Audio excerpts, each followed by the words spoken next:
Pinaghahanap ng otoridad ang Chief Tanod ng Rosary Heights 5, Cotabato City kaugnay sa umanong insidente ng pagpapaputok ng baril sa nasabing barangay.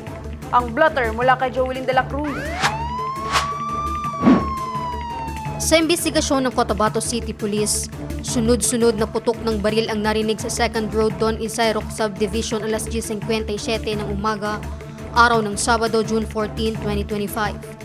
Rumisponde ang mga elemento ng Police Station 2 sa pinangyarihan ng insidente kasunod ng kanilang natanggap na report. Itinuturing sospek ang 40 anyos na Chief Tanod na residente rin sa lugar base sa report ng Cotabato City PNP. Sa record ng pulisya, biktima sa insidente ang dating kapitan ng barangay.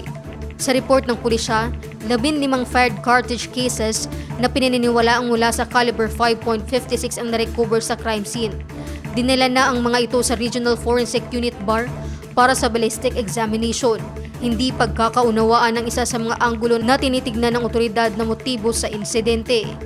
Joelyn de la Cruz, iMinds, Philippines.